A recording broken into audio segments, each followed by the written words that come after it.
Okay, we're out here at my French fry mobile, or the bee mobile. Now, the next alteration that I made is I got a funnel. And I got me a 6-inch piece of radiator hose, or heater hose. That makes it easier to go into the vehicle. Now, I'm going to walk around the back. You can see we got dirty oil, dirty French fry oil, doing nothing else to it.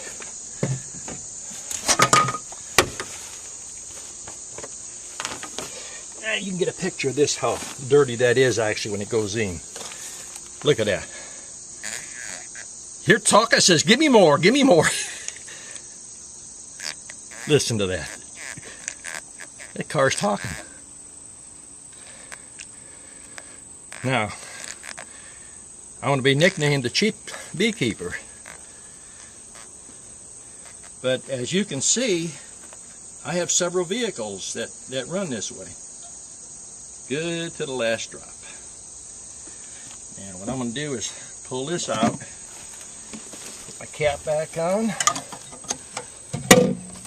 set this over here. This is my bee truck, and the bee truck has gone many, many miles with French fry oil.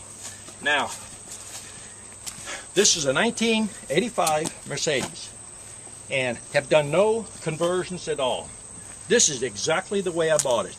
You can see I have got no heaters, no converters, no extra filters. This is the standard filter that comes with the car, just as I bought it. And now we're going to crank it up.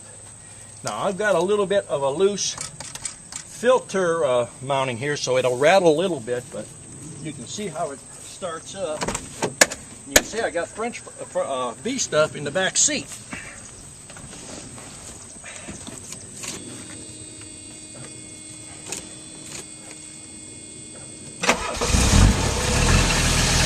You'll notice there'll be a little bit of smoke when you first start it, but once the motor warms up, it works really good.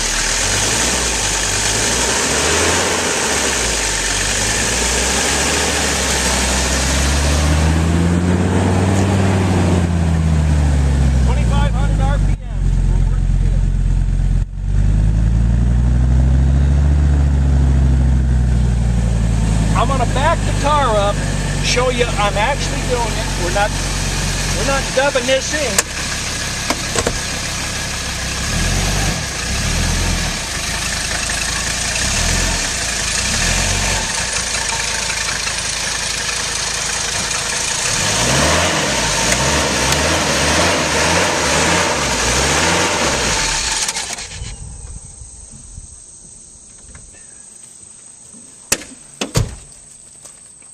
Now you see, this is the French fry mobile, or the bee mobile. My truck runs on it, my Bobcat runs on it. I'm going to pull that gas motor off of that sawmill, and I'm going to do that. If you like these videos, leave a comment. Appreciate it. This is the Fat Bee Man in his bee yard.